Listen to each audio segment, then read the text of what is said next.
नमस्कार। हमारे साथ आज प्रगतिशील समाजवादी पार्टी के मुख्य प्रवक्ता और सामाजिक कार्यों के लिए मंडेला अवार्ड प्राप्त कई किताबों के रचयिता विचारक दीपक मिश्रा जी हैं। दीपक मिश्रा जी से हम बात करेंगे और जानने की कोशिश करेंगे कि उत्तर प्रदेश में जो शिक्षा व्यवस्था है उसको वो किस तरीके से देखते हैं और शिक्षा व्यवस्था में जो इन दिनों खामियों की बात हो रही है, निजी स्कूलों के निकलने की और निजी स्कूलों में जो फ़ीस का मुद्दा है जिसको लेकर अभिभावक काफ़ी परेशान भी रहते हैं, इन सब का इलाज क्या हो सकता है, इन सारे मुद्दों पे बात करते हैं। दीपक जी, स्वागत है आपका। शुक्रिया। आप हमें ये बताइए कि आप जो शिक्षा व्यवस्था है एज अ होल इसे कैसे देखते हैं और उत्तर प्रदेश की जो शिक्षा व्यवस्था है आप उसे किस तरीके से देखते हैं? देखिए, हमारे देश की और विशेषकर उत्तर प्रदेश की शिक्षा प्रणाली में एक बुनियादी खामी है। यह असमान और दोहरी है। एक नारा दिया था डॉक्टर लोहिया ने महात्मा गांधी की प्रेरणा से। नारे का मूल मंत्र था कि राष्ट्रपति का बेटा हो या भंगी की संतान, सबकी शिक्षा एक समान। जी, आज है समान शिक्षा। जहाँ कलेक्टर का बेटा पढ़ता है वहाँ कलेक्टर के चपरासी का बेटा नहीं पढ़ सकता, नहीं पढ़ता। तो जब असमान शिक्षा होगी तो फिर इन साधनों पे जो साध्य होंगे, जो बच्चे बड़े होंगे वो तो वैसे ही होंगे। इसीलिए आप देखिए कि समानता के लक्ष्य से हमारी शिक्षा प्रणाली अब मीलों दूर होती जा रही है। कहाँ तो तय था चिरागा हर एक घर के लिए, कहाँ चिराग मयस्सर नहीं शहर के लिए। तो शिक्षा प्रणाली एक चिराग होती है और दुर्भाग्य यह है कि इन चिरागों से अब रोशनी कम, धुआं ज़्यादा उठने लगे हैं। एक बात, उत्तर प्रदेश की स्थिति आप देख लीजिए। कुछ स्कूल तो आपको ऐसे दिखेंगे जिसमें कंप्यूटर है, पूरा कमरा एसी है, पढ़ने वाले लड़कों के कपड़े इतने अच्छे हैं कि मुझे लगता है कि टाटा और बिरला के बच्चों के भी कपड़े उतने अच्छे नहीं होंगे। एक एक विषय पर एक एक शिक्षक है। और वहीं ज़्यादातर स्कूल ऐसे हैं जहां बच्चा घर से बोरा लाद कर आज भी लाता है और उसी बोरे पर बैठता है। और जब बच्चा बड़ा होता है तो वह बोरा जिसके ऊपर वो बैठा है वही बोरा उसकी पीठ पर आ जाता है, वह मजदूर बनता है। और जो बड़े एसी कॉलेजों में पढ़ने वाले बच्चे हैं वो कलेक्टर और कप्तान बनते हैं। तो हमारी शिक्षा प्रणाली बेसिक रूप से, बुनियादी रूप से, एसेंशियली, तत्वतः शोषण दूर नहीं कर रही है, शोषण को बढ़ा रही है। उत्तर प्रदेश में बहुत सुधारों की आवश्यकता है, बुनियादी सुधारों की आवश्यकता है। सर, सोशल मीडिया पे अक्सर एक पिक्चर वायरल की जाती है जिसमें दिखाया जाता है कि प्राइवेट स्कूल के भवन काफ़ी अच्छे हैं, लेकिन वहाँ जो पढ़ाने वाले शिक्षक हैं उनका अपना खुद का भवन काफ़ी जर्जर है। इसी तरीके से जो सरकारी स्कूल के भवन काफ़ी जर्जर हैं, लेकिन उसमें पढ़ाने वाले जो अध्यापक हैं उनका भवन काफ़ी विशाल है, बढ़िया है, उनको वेतन अच्छा मिलता है, सब कुछ। इस पे इसे आप किस तरीके से देखते हैं? देखिए, सरकारी स्कूलों में पढ़ाने वाले शिक्षकों की तनख्वाह कम हो, मैं ऐसा तो नहीं कहूँगा, लेकिन एक नियम, एक निगम कोई ऐसा बनना चाहिए जिससे प्राइवेट स्कूल में पढ़ाने वाले शिक्षकों की भी तनख्वाह व्यवस्थित हो। समान काम के लिए समान दाम होना चाहिए, यह हमारे संविधान का भी अभिष्ट है। लेकिन आप देखिए समान नहीं कौन मिल सा पाता है? क्या सरकारी स्कूलों में जो वेतन दिया जा रहा है वो समान होना चाहिए या जो निजी स्कूलों में दिया जा रहा है? दोनों आप देखिए, एक पहली बात, आप निजी निजीकरण की व्यवस्था को भी आप राष्ट्र से या देश से अलग नहीं कर सकते। आप कह रहे हैं जैसे उदाहरण के तौर पे मान लीजिए कि आपने रेल को प्राइवेट हाथों में दे दिया। रेल क्या आसमान में उड़ाओगे आप? हिंदुस्तान की ज़मीन पे ही तो रेल चलेगी। तो हिंदुस्तान के लिए, हिंदुस्तान के हिसाब से कानून तो होना चाहिए ना कि प्राइवेट रेल सलीके से चले। तो ऐसे ही प्राइवेट स्कूल जो हों वह भी सलीके से हों।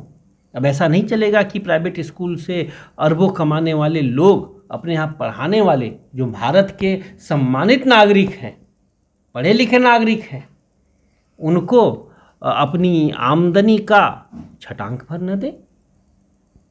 ये आपने सही कहा, ये कोई जो सोशल मीडिया पे वायरल हो रहा है वो गलत तस्वीर नहीं वायरल हो रही है, मेरे पूछने वो का देश ये की मतलब तस्वीर था है। सर कि जी। अगर वेतन ज़्यादा जो खर्चे होते हैं, जैसे सभी जब हम निजी स्कूलों की बात करते हैं तो हमेशा ही हमारे सामने बहुत बड़े बड़े अंग्रेजी माध्यम के जो स्कूल हैं उनकी छवि उभर कर आती है। जी जी। लेकिन फैक्ट ये है कि 80% से ज़्यादा ऐसे स्कूल हैं जो गली मोहल्लों में चलते हैं।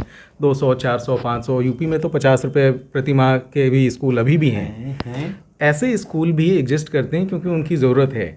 कुछ जो एक्सट्रीमिस्ट होते हैं वो कहते हैं कि बिल्कुल प्राइवेट स्कूलों को बंद कर देना चाहिए, सरकारी स्कूल ही हर जगह हो।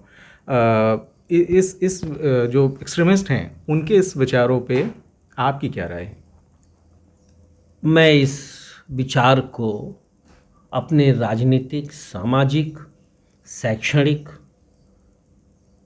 अनुभव और अध्ययन के आधार पर पूर्णतः खारिज करता हूँ। खारिज करते हैं आप? न तो पूरी तरीके से सरकारी स्कूल जिस पे कोई नियमन नहीं है, जब चाहे तब पढ़ाएं, जब चाहे तब घर जाएं, और न ही ऐसे निजीकरण होना चाहिए पूरी तरीके से विद्यालय का कि पढ़ाने वाला व्यक्ति शिक्षक कम प्रबंध तंत्र का एक मशीनवत नौकर जादे हो। दोनों ठीक नहीं है। दोनों के बीच का एक बेहतर रास्ता निकलना चाहिए। अब 50 रुपए में स्कूल बीच चलाना ठीक नहीं है, इसके लिए भी कानून बनना चाहिए। और कानून है, कानून प्रयोग में नहीं आते। आप ध्यान से देखिएगा, जो 50 रुपए कमरे में स्कूल चला रहा है वह आदमी अधिकारियों को 5-6 लाख रुपए घूस दे के ही चला रहा होगा। जी जी, ये तय मानिए आप, मैं अपने अनुभव के आधार पर कह रहा हूं। तो ऐसा क्यों नहीं निगम बनता जिससे कोई अधिकारी 5 लाख रुपए घूस लेके 50 रुपए में या 50,000 घूस लेके 50 रुपए में स्कूल चलाने की अनुमति ना दे सके। दूसरा, हम बच्चों के भविष्य के साथ खिलवाड़ करना, देश के भविष्य के साथ खिलवाड़ करना है। भगत सिंह को पता था उनको फांसी हो जाएगी और देश आज़ाद नहीं होगा, फिर भी वो फांसी के तट पर जुटे। क्यों? देश के भविष्य के लिए। क्या हम भविष्य के लिए थोड़ा बहुत त्याग नहीं कर सकते? अरे जरूरी है इंटरनेशनल क्रिकेट स्टेडियम बने? नहीं देखेंगे हम? हैदराबाद में ही मैच होगा, हम टीवी से यहां देख लेंगे। 500 करोड़ का, 1000 करोड़ का ऐसी अट्टालिकाओं से बेहतर है कि स्कूल बने, छोटी सड़कें बने, जिनसे गांव के बच्चे, गरीब के बच्चे पढ़ सकें। गांव और गरीब के बच्चे, खासकर गरीब के बच्चे, गोयनका और CMS और DPS वगैरह में अपने बच्चों को नहीं पढ़ा सकते। ये यथार्थ है। वो प्रतिभा के बावजूद भी खड़े नहीं हो पाते, और वो अगर अपनी प्रतिभा के बावजूद खड़े नहीं हो रहे हैं तो इसका मतलब है कि हिंदुस्तान अपनी प्रतिभाओं का समुचित इस्तेमाल नहीं कर रहा है। और यही कारण है कि हमारे सामाजिक और वैज्ञानिक तंत्र पर ज़्यादातर विदेशियों का कब्जा है। जब हम अपनी प्रतिभाओं को अवसर नहीं देंगे तो ब्रेन ड्रेन होगा। देश के सबसे बड़े वैज्ञानिक जो बने हैं वो क्या अंग्रेजी स्कूलों से निकले हैं क्या? सीतारमन जी की मैं बात कर रहा हूं, विश्वेश्वरैया जी की बात कर रहा हूं, APJ कलाम की बात कर रहा हूं। और यही नहीं, आप मानेंगे कि सरकारी स्कूलों की जो गुणवत्ता है उसमें उत्तरोत्तर कमी आई है, और यही कारण है कि निजी स्कूलों का चलन बढ़ा है और लोग अपने बच्चों को अब भले ही वो सस्ते निजी स्कूल हो या वो एक टाइम रोटी कम खाएं, लेकिन अपने बच्चों को चाहते हैं कि वो निजी स्कूलों में पढ़ाएं। देखिए, हर माँ बाप की इच्छा होती है कि जो तालीम वह नहीं हासिल कर सका उसका बच्चा करे। जो ख्वाब जो वह बनना चाहता है और नहीं बन सका, वो चाहता है कि उसका बेटा बने। वो अपने पुत्र में, अपनी पुत्री में अपनी ही अनुकृति देखता है। तो वो तो 2 रोटी कम खाएगा लेकिन बच्चे को अच्छा पढ़ाएगा। अगर सरकारी स्कूलों में अच्छी व्यवस्था होती तो वो क्यों जाते नहीं? तो वो क्यों जाता? तुम जो न सुनते तो क्यों गाता मैं? तो इसलिए जरूरी है हमें प्रणाली को। और दुर्भाग्य ये है कि आज़ादी के 7 दशक बीतने के बाद जब हमारा देश अमृत महोत्सव मनाने जा रहा है आज़ादी का, हम ऐसे सवालों पर बात कर रहे हैं जो सवाल 2-3 दशकों में जिनका हल हो जाना चाहिए था। अब भी ये सवाल पे बात करने की आवश्यकता महसूस हो रही। क्या ये शर्म की बात नहीं है कि हम बच्चों को पढ़ाई कैसी दें? अब तो ये बात होनी चाहिए कि बच्चे जो हमारे अच्छे पढ़ रहे हैं उनको हायर एजुकेशन में कैसे और ज़्यादा गुणवत्तापूर्ण दी जाए। हम आज भी उसी प्राथमिक सवालों में उलझे हुए हैं जी। कहीं न कहीं हमारा देश, कहते हैं ना कि बड़ी दूरियां हैं, बड़े फासले हैं, हमारे जहाँ से तुम्हारे जहाँ तक, चले थे कहाँ से और पहुँचे कहाँ तक। आज भी स्त्री और पुरुष की साक्षरता का जो अंतर है ना, उतना ही है जितना आज़ादी के वक्त था। आज भी और अमीरी गरीबी का जो अंतर है ना, वो आज़ादी के वक्त से कई गुना ज़्यादा बढ़ चुका है। अब साक्षरता के आंकड़ों को लेकर हम उत्साहित इसलिए नहीं हैं कि समय के साथ साथ प्रगति तो जीवन का नियम है।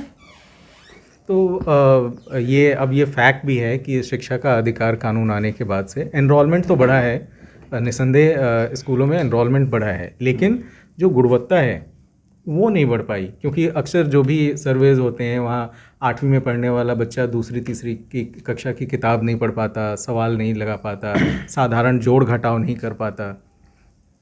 इनरोलमेंट का क्या है भाई, वही एक 3 कमरे का एक स्कूल, वही 2 टीचर, वही एक चपरासी, वही प्रिंसिपल, एक कानून आ गया और उन्हीं 3 टीचरों पर जहाँ 30 बच्चे पढ़ते थे अब 300 पढ़ रहे हैं, तो कैसे गुणवत्ता बढ़ेगी? व्यवहारिक सवाल है। लेकिन आरटी आने के बाद से तो सरकारी स्कूलों में एनरोलमेंट कम हुआ और निजी स्कूलों में बढ़ गया। मेरे भाई, मेरे दोस्त, मैं दावे के साथ कहता हूँ, आप जिस निजी स्कूल को मानते हो वहाँ पे चले जाइए और इस कानून का पालन नहीं हो रहा है, नहीं पढ़ा रहे हैं। हाँ, इतना ज़रूर कर देते हैं कि वो इस कानून के उसमें भी गरीब अमीरों के बच्चों को ही भर देते हैं, कागज़ पे दिखा देते हैं कि वो गरीब हैं, क्योंकि ज़्यादातर जो अमीर लोग हैं उनके कागज़ ही नहीं होते। गरीब के कागज़ नहीं, गरीब अमीर के भी कागज़ नहीं होते सही मायने में। ज़्यादातर तो टैक्सों की हेरा फेरी के लिए सब बीपीएल के नीचे ही रहते हैं या थोड़ा बीपीएल से ऊपर हो जाते हैं। आप देखिए जाकर, तो वो आप ज़्यादातर आईएएस अधिकारियों के बेनामी संपत्तियां हैं लखनऊ में।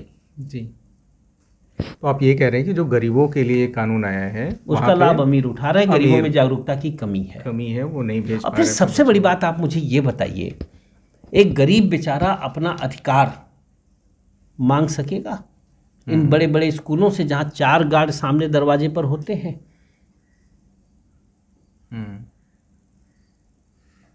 अंदर पहुंचने के पहले मैनेजर के और प्रिंसिपल के दरवाजे के पहले बंदूकधारी गार्ड खड़ा होता है। शिक्षा के मंदिर में बंदूक क्यों? मैं तो अभी कई इधर मुझे संयोग से कई अच्छे बड़े पैसे वाले स्कूल वालों के यहाँ जाना पड़ा, विद्वान नहीं, पैसे वाले स्कूलों के यहाँ। अब मेरा तो एक परिचित है, मुझसे मिला, कहा भैया आजकल धंधा बहुत बढ़िया चल रहा। हमने कहा क्या? कि भाई साहब हमने तो शिक्षा का स्कूल खोल लिया, विद्यालय, बहुत धंधा बढ़िया चल रहा है। वो शराब वाला धंधा खराब हो गया था, तो शराब बेचने वाला जब स्कूल चलाएगा, भट्ठा बेचने वाला जब स्कूल चलाएगा, तो यही होगा।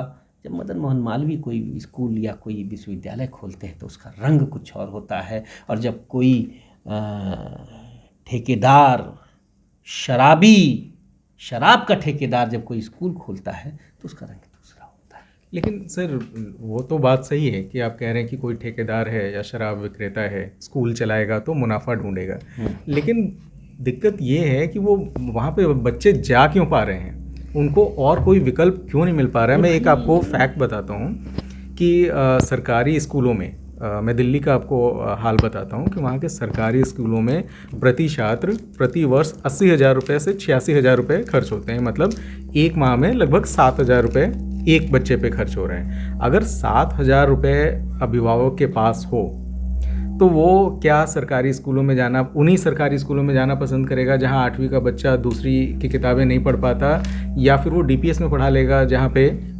आसपास ही मैं इससे इत्तेफाक इसलिए नहीं रखता। आमतौर पे स्कूलों में जो शिक्षकों की नियुक्ति होती है वो बाकायदे एक चयन की प्रक्रिया होती है जिसमें कोई अयोग्य नहीं बन सकता तब तक जब तक बड़े नेता और बड़े अधिकारी भ्रष्टाचार न करें। तो भ्रष्टाचार पे प्रहार कीजिए। नहीं, लेकिन ये तो फैक्ट है कि सरकारी स्कूलों के शिक्षक ज़्यादा योग्य होते हैं और निजी स्कूलों के कम योग्य होते हैं, फिर भी जो क्वालिटी है वो कहीं ना कहीं निजी स्कूलों में बेहतर होती है। इतना ये आप मानेंगे, वह तंत्र नहीं विकसित हुआ जिससे उनकी योग्यता से काम कराया जा सके। सरकारी वह तंत्र नहीं विकसित हुआ जिसमें प्रतिभाओं को उचित अवसर दिया जा सके। तो पहले हमें एक व्यवस्था, एक तंत्र बनाना है। बहुत अच्छे गायक हैं लेकिन गाते ही नहीं, बहुत अच्छा क्रिकेट खेलते हैं पर कभी खेला नहीं, बहुत बढ़िया हॉकी के खिलाड़ी हैं पर खेलते नहीं, बहुत बड़े वक्ता हैं पर बोलते नहीं, क्या औचित्य है। तो जिस तरीके से निजी ये आईपीएल आया तो बहुत सारे खिलाड़ी, उनको प्रतिभा दिखाने का मौका मिला। इंडियन आइडल जैसे जो एपिसोड्स हैं, धारावाहिक हैं, उनसे बहुत सारे जो गांव के अच्छे अच्छे गायक हैं उनको उभरने का मौका मिला। तो यही लागू होता है निजी स्कूलों में भी, क्योंकि हम ये भी देखते हैं बहुत हद तक छोटे स्कूलों के भी बच्चे बहुत आगे प्रतिभाओं में आ जाते हैं। लेकिन एक साथ ये भी ध्यान रखना होगा ना, जो चीज़ अब जैसे T20 की व्यवस्था ने कोई गावस्कर पैदा नहीं किया, कोई ब्रैडमैन पैदा नहीं किया। मेरी बात से आप सहमत नहीं हो? बिल्कुल।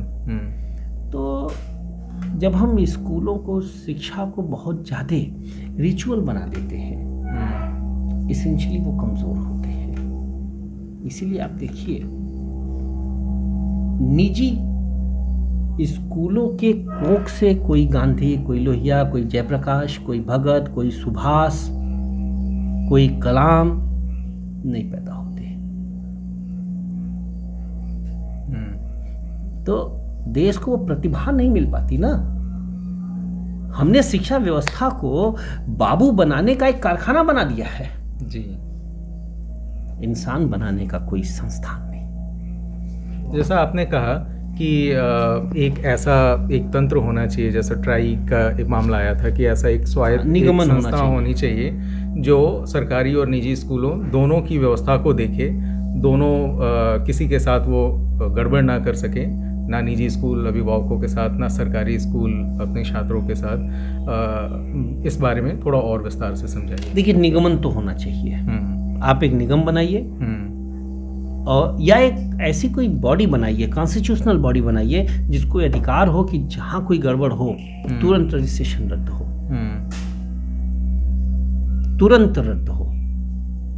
एक दूसरा, उसे ये अधिकार होना चाहिए। असल में होता क्या है कि जो ये डिग्री कॉलेज, इंटर कॉलेज में या प्राइमरी स्कूल में जो एक बार नियुक्त हो जाता है, वो मान के चलता है कि वो 30 साल के लिए उसका कोई कुछ बिगाड़ नहीं पाएगा। बहुत करेगा, 2-3 महीने तनख्वाह रुकेगी, फिर भी निकल जाएगा। तो वहाँ एक तंत्र होना चाहिए। एक प्राइवेट स्कूल में क्या होता है कि बच्चा रहता है, उसको डर रहता है कि कल हम निकाल दिए जाएंगे स्कूल से, तो वह मन लगा के नहीं पढ़ाता। मन लगा के नहीं पढ़ाता, डर है ना कल निकाल दिए जाएंगे, इसलिए वो मन लगा के पढ़ाता। कैसे मन लगा? जहां आपके साथ स्थिरता होगी, लेकिन जब तक वहाँ नहीं, आपकी जवाबदेही नहीं होगी तब तक आप वही बता रहे हैं ना, जवाबदेही होगी। जवाबदेही के साथ साथ अब उसका मन ही इस बात पर है कि हम 2 रोटी कल नौकरी से निकाल ली जाएंगे, परसों 2 रोटी कहाँ से खाएंगे। लेकिन वो तो प्रदर्शन पे होगा तो नहीं, प्रदर्शन नहीं, फिर भी वो मन से तो डरा रहेगा ना। लेकिन जो मन से डरा नहीं है, सरकारी स्कूलों पे हम फिर आ रहे हैं, वही कह रहे हैं। यहाँ ना इतनी छूट हो कि आप कुछ न करें, और यहाँ इतना दबाव हो कि आप करने के लिए बाध्य हो। आपको शिक्षक चाहिए भाई मेरे, आपको पहलवान नहीं ना चाहिए कि शरीर से काम लेना है। बिल्कुल। आपको तो दिमाग से काम लेना है। दिमाग अगर दयनीय अवस्था में है तो कहाँ से अपना श्रेष्ठ देगा? कैसे दे सकता है? फिर वो 10 से 10-20 का क्लास है तो, या 30 मिनट का क्लास है, पहले क्लास करेगा, अपना भागेगा। तबीयत तब ना लगती है जब तबीयत अच्छी होती है। इसलिए मैं कह रहा हूं कि हमें एक्सट्रीमिज्म से बचना होगा निर्णय लेते समय, और बाकी तो आजकल एक बहुत बढ़िया काम चल रहा है। हमारी सरकार जो वर्तमान में चल रही है, मैं जानबूझ के हमारी सरकार कह रहा हूँ, सरकार किसी दल की नहीं होती, सिद्धांततः संवैधानिक रूप से बहुत बढ़िया काम कर रही है। वो कोई अंदर सुधार नहीं करी, दीवालों का रंग बदल दे रही है। अब देखिए राष्ट्रवाद आ गया देश भर में, यही चल रहा है। वो दीवार बढ़िया रंग पोत दे रही है और अंदर कोई जाना चाहे तो उसको रोक दे रही है। तो इसलिए, लेकिन फिर भी 400 घोर अंधेरा है ये माना, लेकिन इसके माध्यम से उजाला नहीं होने वाला। तो मातम से उजाला नहीं होगा, उजाले के लिए दिए जलाने पड़ेंगे, दीपक जलाना पड़ेगा। और हम सब इस दिशा में प्रयासरत भी हैं, संघर्षरत भी हैं। सुबह कभी तो आएगी और सुबह हम ही से आएगी। जी, तो सुबह कभी तो आएगी, ये उम्मीद बरकरार रहनी चाहिए। हमारे साथ प्रगतिशील समाजवादी पार्टी के प्रमुख प्रवक्ता दीपक मिश्रा जी थे। उन्होंने बड़े बेबाकी से शिक्षा और अन्य विषयों पे अपनी राय रखी। अगली बार किसी और वक्ता के साथ, किसी और विषय विशेषज्ञ के साथ हम बातचीत करेंगे। तब तक के लिए नमस्कार।